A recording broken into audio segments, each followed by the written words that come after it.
सम्माननीय प्रधानमन्त्री, माननीय प्रधानमन्त्री, माननीय मन्त्री, श्रीमान मुख्य सचिव, श्रीमान सचिव, भ्रमण दलका सदस्यज्यू तथा सम्माननीय प्रधानमन्त्री पुष्पकमल दाहाल प्रचण्डज्यू, नेपाली प्रतिनिधि मण्डलको 2080 साल संयुक्त राष्ट्र सङ्घले 78औं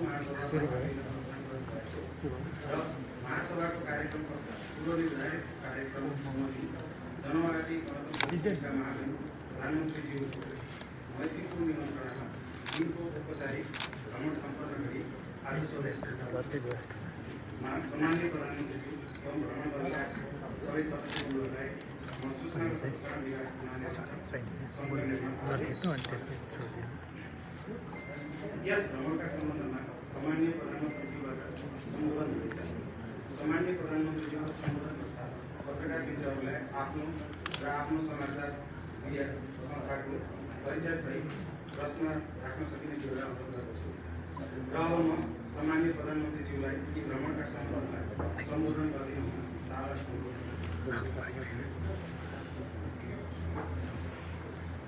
धन्यवाद। माननीय उप प्रधानमन्त्री मन्त्रीजीहरू, भ्रमण दलमा रहनुभएका सबै प्रतिनिधि साथीहरू, सबभन्दा पहिला त माननीय उप प्रधानमन्त्रीलाई धन्यवाद। तुलनात्मक रूपले लामो समय बाहिर परेको परिस्थितिमा देशलाई सहज वातावरण बनाइराख्न खेल्नुभएको भूमिकाका लागि सञ्चारकर्मी मित्रहरू, नेपाली प्रतिनिधि मण्डलको नेतृत्व गर्दै 1 सेप्टेम्बर 17 देखि 21 गतेसम्म संयुक्त राष्ट्रसङ्घको 78औं महासभामा सहभागी भई जनवादी गणतन्त्र चीनको स्टेट काउन्सिलका प्रधानमन्त्री महामहिम ली छियाङको मैत्रीपूर्ण निमन्त्रणामा 1 सेप्टेम्बर 23 देखि 30 सम्म मित्रराष्ट्र जनवादी गणतन्त्र चीनको औपचारिक भ्रमण सम्पन्न एवं चीनको हाङजाऊमा आयोजित 19औं एसियाली खेलकुदको उद्घाटन समारोहमा सहभागी भई प्रतिनिधि मण्डल सहित म आज स्वदेश फर्केको छु।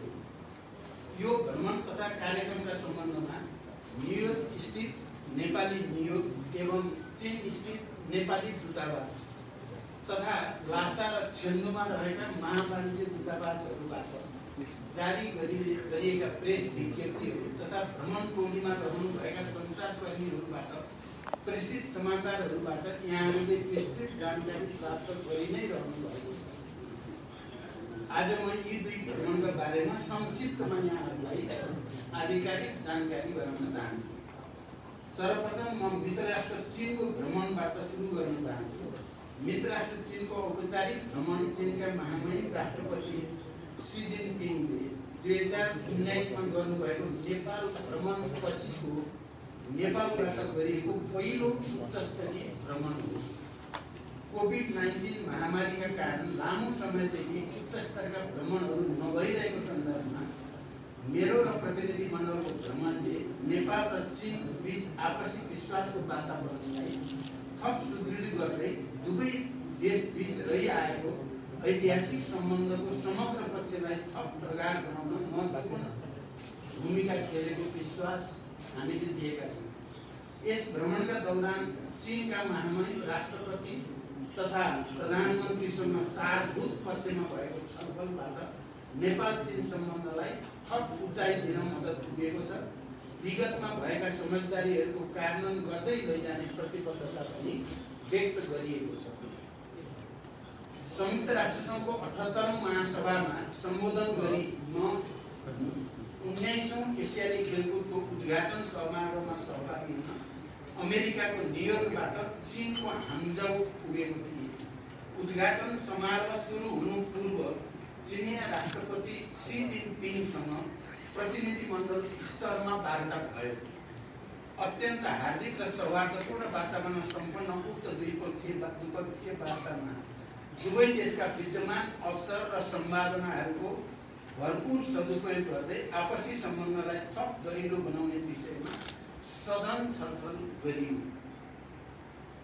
दुई देश बीचको रहेको बहुआयामिक सम्बन्धलाई प्रगाढ बनाउने सम्बन्धमा विचारको स्पष्ट आदान प्रदान हुनुको साथै नेपालको विकास प्रयासमा चीनको साथ र सहयोगका सम्बन्धमा खुलेर कुरा गर्यो। नेपाल सदैव एक चीन नीतिमा प्रतिबद्ध रहँदै आएको छ।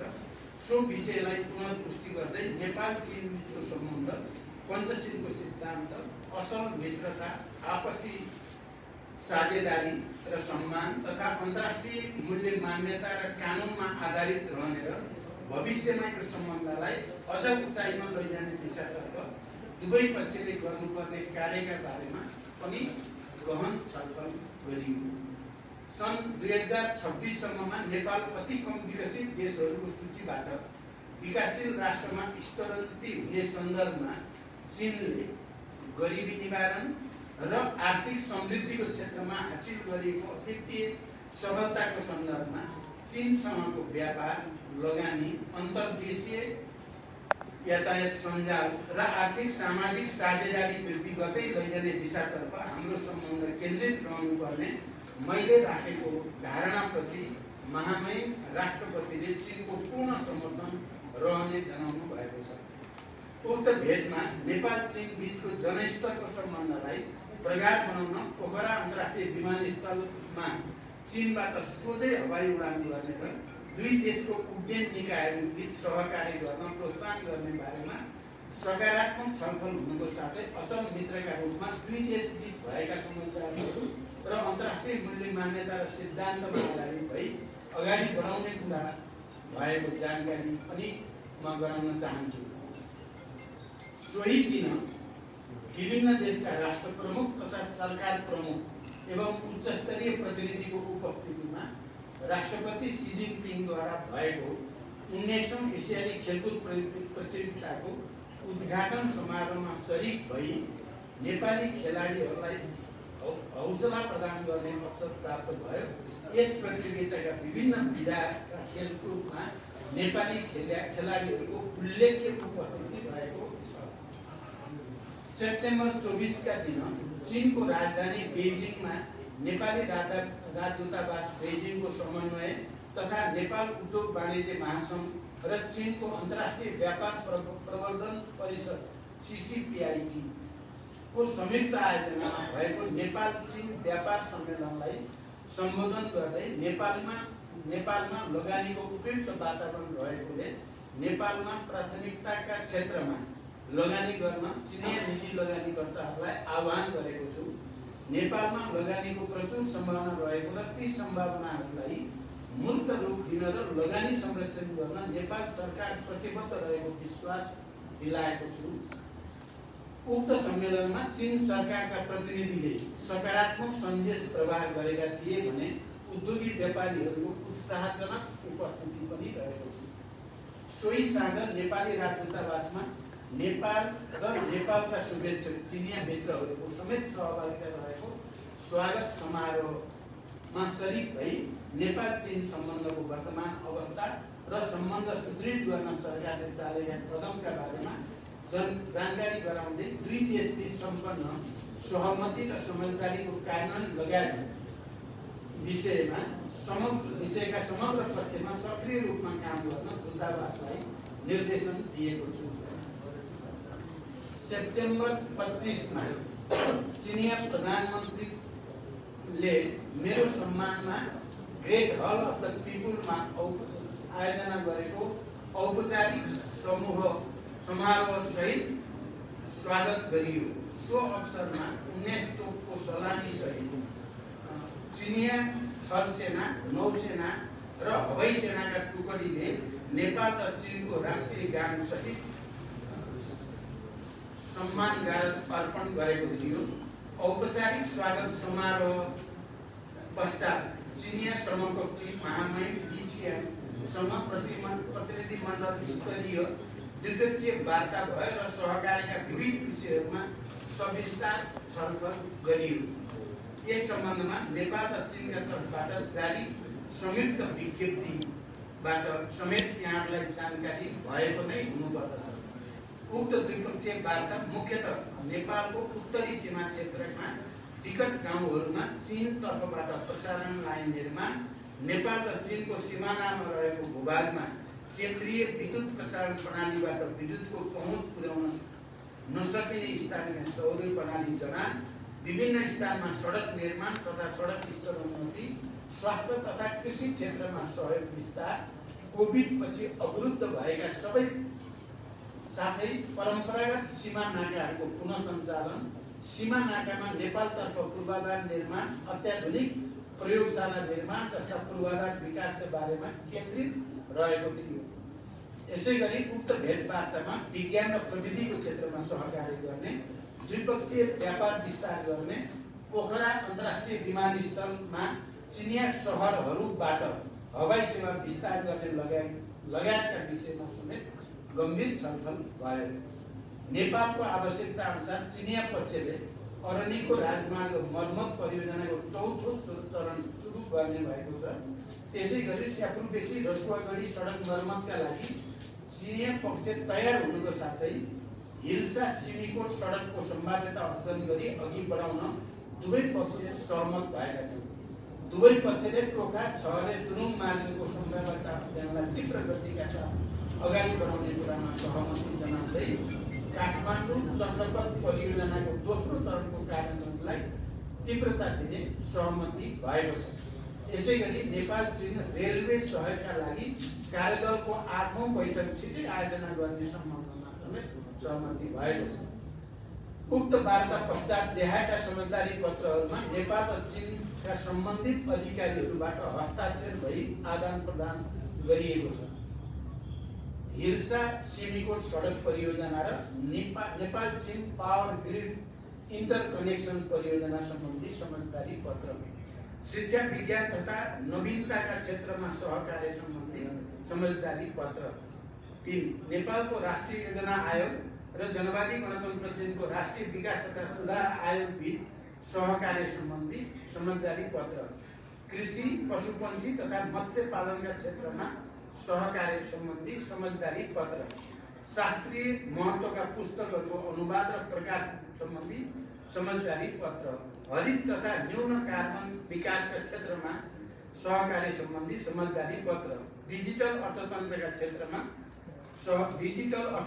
क्षेत्रमा सहकार्य गर्ने सम्बन्धी समझदारी पत्र, नेपाल चीन व्यापार तथा भुक्तानी सम्बन्धी सहमतिको समीक्षा तथा परिवर्तनका लागि संयुक्त कार्यदल गठन सम्बन्धी समझदारी पत्र, वनस्पतिमा आधारित औषधिजन्य सामग्री नेपालबाट चीनमा निर्यात गर्ने सम्बन्धमा बिरुवा स्वास्थ्य फाइटोसेनेटरी शर्त सम्बन्धी प्रावधान समितिको प्रोटोकल, चिनिया पक्षबाट विपद राहत सामग्री हस्तान्तरण सम्बन्धी पत्रको आदान प्रदान, चिनिया सरकारबाट उपलब्ध गराइएका विभिन्न सामग्री हस्तान्तरण सम्बन्धी प्रमाणपत्र, नेपाली सरकारी कर्मचारीहरूलाई तालिम प्रदान गर्ने सम्बन्धी पत्रको आदान प्रदान।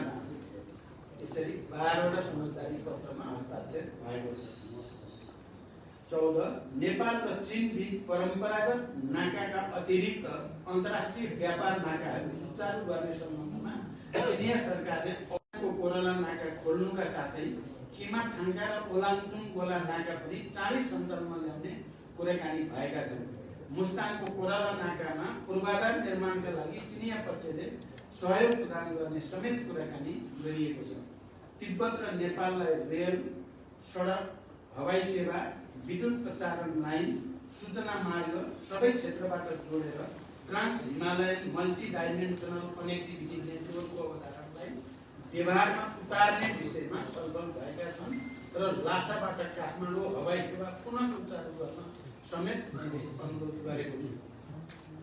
सेप्टेम्बर 25 को बिहान चीनको राष्ट्रिय जनकांग्रेसका अध्यक्ष महामहिम झाओ लेजीसँग भएको भेटवार्तामा अध्यक्ष झाओ लेजीले नेपाल र चीनको सम्बन्धलाई प्रगाढ बनाउँदै लैजान राष्ट्रिय जनकांग्रेसले पनि महत्त्वपूर्ण भूमिका खेल्ने कुरा बताउनु भयो। मेरो तर्फबाट दुई देशको संसद बीच कानून निर्माणको अभ्यास र अनुभव आदान प्रदानबाट दुवै देश लाभान्वित हुने कुरा राखिएको छ। सेप्टेम्बर 26 मा चीनले गरेको कृषि क्रान्तिको नमुना हेर्न चोङकिङ एकाडेमी अफ एग्रिकल्चर साइन्स को भ्रमण गर्नुको साथै चीनले छोटो समयमा 80 करोड जनतालाई गरिबीबाट मुक्त गर्न गरेका कार्यहरूको बारेमा हामीले जानकारी लियौं। दोस्रो अवसरमा कृषि र औद्योगिक विकासका लागि नेपालले चीनबाट सिक्नुपर्ने विषयहरू धेरै रहेको हामीले महसुस गर्यौं। चोङचिङमा त्यहाँका पार्टी सेक्रेटरी तथा पोलिट ब्युरो सदस्य युएन जुनको भेटघाटमा कृषिका साथै औद्योगिक विकास, पर्यटन र सूचना प्रविधि जस्ता क्षेत्रमा सहयोग बढाउने कुराकानी भएको छ। चोङचिङको भ्रमणपछि म सेप्टेम्बर 27 का दिन जनवादी गणतन्त्र चीनको तिब्बत सोसाइटी क्षेत्रको राजधानी लासा हामी पुग्यौं। तिब्बत भ्रमणको महत्त्व यहाँले बुझ्नु भएकै छ। नेपाल र चीन बीच सीमा जोडेको एकमात्र प्रान्त तिब्बत रहेको, नेपालको चीनसँगको व्यापारको प्रवेश बिन्दु तिब्बत रहेको र चीनले नेपाललाई गर्ने सहयोगका केही कार्यक्रमहरू तिब्बत मार्फत कार्यान्वयन हुने गरेको र परम्परादेखि नै नेपाल र तिब्बत बीच व्यापार तथा जनस्तरको सम्बन्ध कायम रहेको परिप्रेक्ष्यमा र पछिल्ला दिनहरूमा नेपालको तर्फबाट राष्ट्र तथा सरकार प्रमुखहरूले तिब्बतको भ्रमण गर्ने परम्परा रहेको श्रृङ्खलाको पृष्ठभूमिमा मेरो र प्रतिनिधि मण्डलको लासा भ्रमण भएको हो।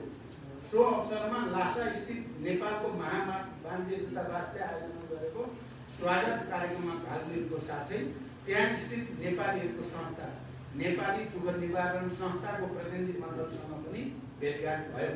उक्त भ्रमणका अवसरमा नेपालको राष्ट्रिय हितलाई केन्द्रमा राखेर जिम्मेवारी बोधका साथ काम गर्न महावाणिज्य दूत र त्यहाँका कर्मचारीलाई निर्देशन दिएको छु। लासामा रहँदा चिनिया कम्युनिस्ट पार्टीको तिब्बत अटोनोमस रिजनका पार्टी सचिव वाङ जुङछेङसँग पनि वार्तालाप भयो। तिब्बतले विगत केही समयदेखि गरिरहेको तीव्र आर्थिक विकासबाट नेपालले पनि धेरै सिक्न सक्ने, लाभ लिन सक्ने देखिएकोले तिब्बत र नेपाल बीच इतिहासदेखि गइरहेको सम्बन्धलाई आगामी दिनमा घनीभूत बनाउने लैजाने विषयमा सकारात्मक छलफल भयो। तिब्बतका अधिकारीहरूले मेरो भ्रमणका अवसरमा नेपाल र चीनबाट संयुक्त रूपमा जारी भएको विज्ञप्तिमा उल्लेखित विषयलाई कार्यान्वयन गर्ने प्रतिबद्धता समेत व्यक्त गरेका छन्। त्यसैगरी सेन्डु हुँदै नेपाल फर्कने क्रममा सेप्टेम्बर 29 मा सिचुवान प्रान्तका चिनिया कम्युनिस्ट पार्टीका सचिव वाङ हुईसँग छलफल भयो। छलफलका क्रममा दुई देश बीच व्यापार, लगानी, पर्यटन, कृषि क्षेत्रमा सहकार्यका कुरा भए। चिनिया हवाई कम्पनीको छेन्डुबाट काठमाडौँ सिधा हवाई सेवा उपलब्ध भइरहेको सन्दर्भमा छेन्डु र अन्य सहरबाट पोखरा अन्तर्राष्ट्रिय विमानस्थलमा पनि हवाई सेवा विस्तार गर्नेतर्फ सहयोगको अनुरोध गरिएको छ। यी विषयहरूमा पार्टी सचिव सकारात्मक हुँदै मेरो भ्रमणका अवसरमा नेपाल र चीनले संयुक्त रूपमा जारी गरेको विज्ञप्तिलाई कार्यान्वयन गर्ने प्रतिबद्धता पनि उहाँले जनाउनु भएको छ। अब म संयुक्त राष्ट्र सङ्घको चालु 78औं महासभामा नेपालको सहभागिताका सम्बन्धमा केही कुरा राख्न चाहन्छु। महासभाको उच्च सत्रको जेनरल डिबेटमा असोजमा सेप्टेम्बर 21 मा मैले नेपालको तर्फबाट सम्बोधन गरेँ। यस सम्मेलनमा मैले प्रमुख रूपमा नेपालको शान्ति प्रक्रिया र त्यसलाई ठोस निष्कर्षमा पुर्याउन अन्तर्राष्ट्रिय समुदायको सहयोग, जलवायु परिवर्तन तथा यसले गर्दा नेपाल लगायत अल्प विकसित देशहरूमा पारेका प्रभाव तथा त्यसको निराकरणका उपायहरू, हिमाली राष्ट्रहरूका समस्या, दिगो विकासका लक्ष्यहरूको प्राप्तिमा अल्प विकसित राष्ट्रहरूका समस्या प्रस्तुत गर्दै ती समस्या समाधानमा साधन स्रोतको व्यवस्थापनका लागि विश्व समुदायको गम्भीर रूपले ध्यानाकर्षण गरिएको छ। सम्बोधनमा मैले संयुक्त राष्ट्र सङ्घको बडापत्रमा निहित सिद्धान्त र उद्देश्यप्रति नेपालको अटुट प्रतिबद्धता दोहोर्याउँदै विश्व शान्ति, सद्भाव तथा विकासका क्षेत्रमा सो संस्थाको भूमिकालाई अझ सशक्त बनाउनु पर्ने धारणा राखेको छु। बहुपक्षीयता, मल्टिल्याटरलिजमप्रति नेपालको पूर्ण प्रतिबद्धता व्यक्त गर्दै संयुक्त राष्ट्र सङ्घको समयानुकूल सुधार तथा पुनर्संरचनामा जोड दिइएको छ। अति कम विकसित तथा भूपरिवेष्टित राष्ट्रका समस्याहरूप्रति विश्वको ध्यानाकर्षण गराउँदै ती राष्ट्रहरूको विकासका लागि अन्तर्राष्ट्रिय सहयोग, प्रविधि हस्तान्तरण र लगानीका माध्यमबाट गरिबी तथा असमानता हटाउँदै जानुपर्ने विशेष जोड दिएको छु। त्यसैगरी समकालीन विश्वका प्रमुख मुद्दाहरू मानवाधिकार, आतंकवाद तथा निशस्त्रीकरण बारे नेपालको दृष्टिकोण पनि प्रष्ट शब्दमा प्रस्तुत गरिएको छ। सेप्टेम्बर 18 मा आयोजित दिगो विकास सम्बन्धी शिखर सम्मेलनलाई अति कम विकसित राष्ट्रहरूको समूहको अध्यक्षको हैसियतमा सम्बोधन गरे। सो सम्बोधनमा नेपाल लगायत अति कम विकसित राष्ट्रहरूले दिगो विकासका लक्ष्यहरूको प्राप्तिमा भएका समस्याहरू, त्यसको समाधानका लागि दोहा कार्ययोजनालाई मूर्त रूप दिन र विकास साझेदारहरूबाट स्रोत साधन र प्राविधिक सहयोग उपलब्ध हुनुपर्ने कुरामा मैले विशेष जोड दिएको छु। सेप्टेम्बर 19 को साँझ संयुक्त राज्य अमेरिकाका राष्ट्रपति महामहिम जो बाइडेनले आयोजना गर्नुभएको जलपान कार्यक्रमका अवसरमा अमेरिकी राष्ट्रपतिसँग नेपाल र अमेरिका बीचको सम्बन्धको विषयमा संक्षिप्त कुराकानी भयो। सेप्टेम्बर 20 मा आयोजित क्लाइमेट एम्बिसन समिटमा अति कम विकसित राष्ट्रहरूको समूहको अध्यक्षको हैसियतमा सम्बोधन गर्दै जलवायु परिवर्तनले नेपाल लगायत अति कम विकसित राष्ट्रहरूमा पारेको प्रभावहरूको बारेमा गम्भीर ध्यानाकर्षण गराउँदै अन्तर्राष्ट्रिय समुदायले green climate fund, loss and damage fund, adaptation fund लगायतका जलवायु वित्तको विषयमा गरेका प्रतिबद्धता पूरा गर्न, जलवायु परिवर्तनको चपेटमा परेका नेपाल लगायतका राष्ट्रहरूलाई सहज वित्तीय पहुँचको व्यवस्था गर्न माग गरेको छु। साथै जलवायु परिवर्तन सम्बन्धी नेपालले अपनाएको नीति र लक्ष्यहरूबारे विश्व समुदायलाई अवगत गराउँदै नेपालले हासिल गरेका उपलब्धि एवं जलवायु अनुकूलनमा पुर्याएको योगदान विश्व समक्ष प्रष्ट शब्दमा राखिएको छ। सेप्टेम्बर 20 मै आयोजना गरिएको high level meeting on pandemic prevention, preparedness and रेस्पोन्सलाई सम्बोधन गर्दै महामारीपछि देशहरूको आर्थिक पुनरुत्थान असमान ढङ्गले भइरहेको र गरिब देशहरू झन कठिनाइमा परेको जनाउँदै महामारी नियन्त्रण तथा रोकथामका लागि नेपालले गरेका प्रयास र सो सम्बन्धमा अन्तर्राष्ट्रिय समुदायको साथ सहयोग आवश्यकता भएको कुरा गम्भीर रूपले ध्यानाकर्षण गराइएको छ। सोही दिन आयोजित high level dialogue on financing for डेभलपमेन्टलाई सम्बोधन गर्दै अहिले वैश्विक अर्थव्यवस्थामा देखिएको असन्तुलित र असमान विकासलाई न्यायोचित, समान र सन्तुलित बनाउन अन्तर्राष्ट्रिय समुदायले गरेका विकास सहायताको प्रतिबद्धता पूरा गर्नुपर्ने तथा अन्तर्राष्ट्रिय वित्तीय संरचनाहरूमा व्यापक सुधार र रूपान्तरण गर्नुपर्ने विषयमा जोड दिएको छु। सेप्टेम्बर 21 मा आयोजित high level meeting on universal health कभरेजमा सम्बोधन गर्दै नवप्रबन्धनशील तथा आधुनिक स्वास्थ्य पूर्वाधार नेपालको उच्च प्राथमिकतामा भएको र स्वास्थ्य उपचारमा लगानी बढाउँदै स्वास्थ्य बीमा कार्यक्रमलाई विस्तार गर्न नेपाललाई अन्तर्राष्ट्रिय सहयोगको आवश्यकता रहेको विषय पनि स्पष्ट रूपमा राखेको छु। सोही दिन एन्टिगुआ र बारबुडाका प्रधानमन्त्रीले आयोजना गर्नुभएको United Nations friend of vision high level ब्रिफमा प्रमुख वक्ताको रूपमा सम्बोधन गर्दै नेपालले आँखाको उपचारमा हासिल गरेको उपलब्धि एवं स्वास्थ्य सम्बन्धी एसडिजी प्राप्तिका लागि आँखाको उपचार सर्वसुलभ र सहज बनाउनु पर्नेमा जोड दिएको छु। संयुक्त राष्ट्रसङ्घको महासभामा मेरो कार्यतालिका अत्यन्त व्यस्त रह्यो। महासभा र यसका विभिन्न उच्चस्तरीय बैठकमा सक्रिय सहभागिताका अतिरिक्त साइडलाइनहरूमा विभिन्न राष्ट्रका राष्ट्र प्रमुख, सरकार प्रमुख तथा राष्ट्रसङ्घीय उच्च अधिकारीहरूसँग महत्त्वपूर्ण द्विपक्षीय भेटवार्ताहरूमा द्विपक्षीय एवं बहुपक्षीय साझा चासोको विषयमा पनि छलफल भएका छन्। यस सिलसिलामा सेप्टेम्बर 13 मा संयुक्त राष्ट्रसङ्घका महासचिव गएकै दिन भयो एन्टोनियो गुटेरेससँग मेरो द्विपक्षीय भेटवार्ता भयो।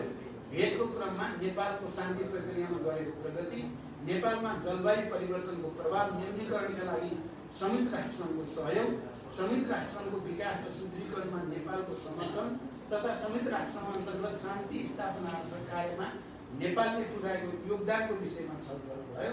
सोही क्रममा महासचिवलाई नेपाल भ्रमणको लागि पुनः आमन्त्रण गरेको छु। र मेरो निमन्त्रणा स्वीकार गरी उहाँ छिटै नेपाल भ्रमणमा आउनुहुने भएको छ।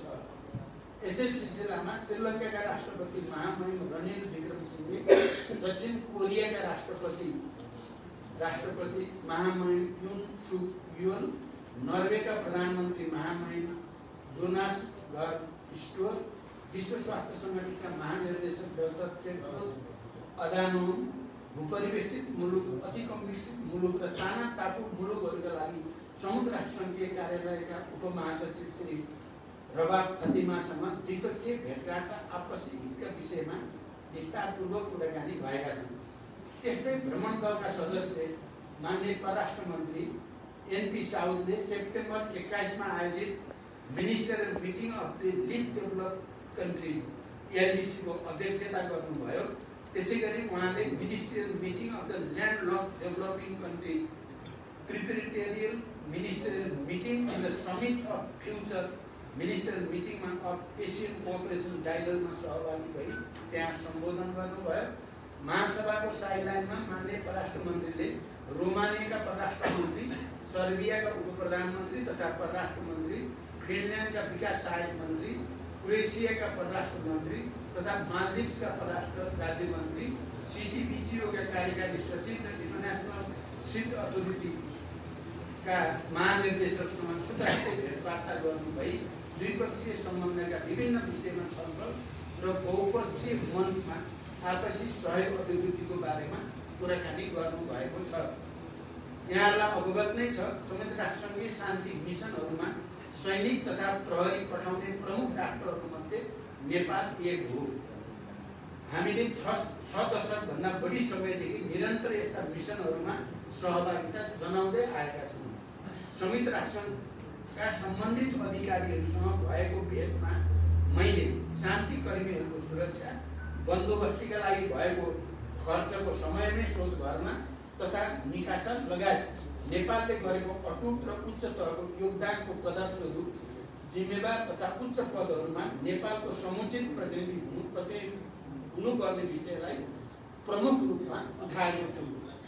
माननीय परराष्ट्र मन्त्रीले संयुक्त राष्ट्रसङ्घको department of political and peace building अफेयर्सका उपमहासचिव, डिपार्टमेन्ट अफ पिस अपरेसनका उपमहासचिव तथा डिपार्टमेन्ट अफ अपरेसन सपोर्टका उपमहासचिवसँग गर्नुभयो।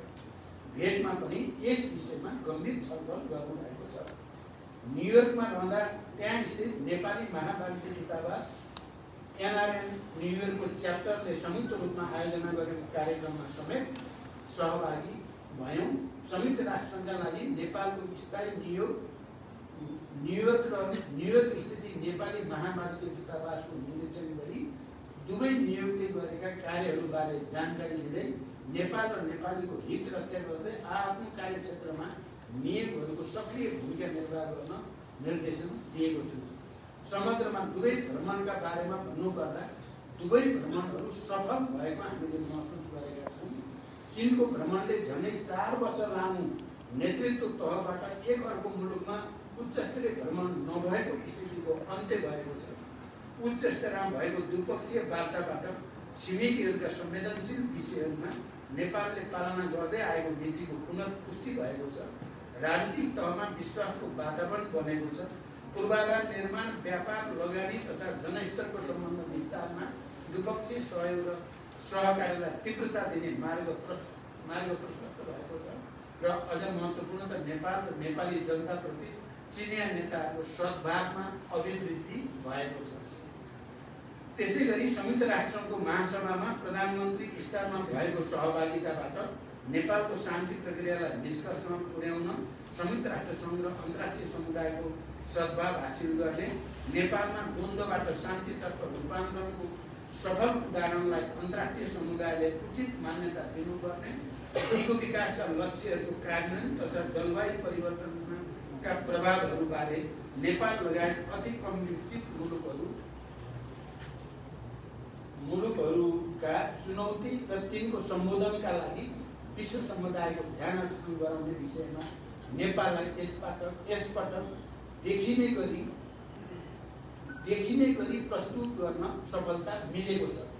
अन्त्यमा संयुक्त राष्ट्रसङ्घको 78औं महासभामा नेपालको सहभागिता तथा म र मेरो प्रतिनिधि मण्डलबाट भएको छिमेकी मित्र राष्ट्र चीनको औपचारिक भ्रमणका विषयमा निरन्तर सूचना तथा समाचार सम्प्रेषित गर्नुहुने सम्पूर्ण पत्रकार मित्रहरू एवं सञ्चार माध्यमहरूलाई हार्दिक धन्यवाद भन्न चाहन्छु। धन्यवाद।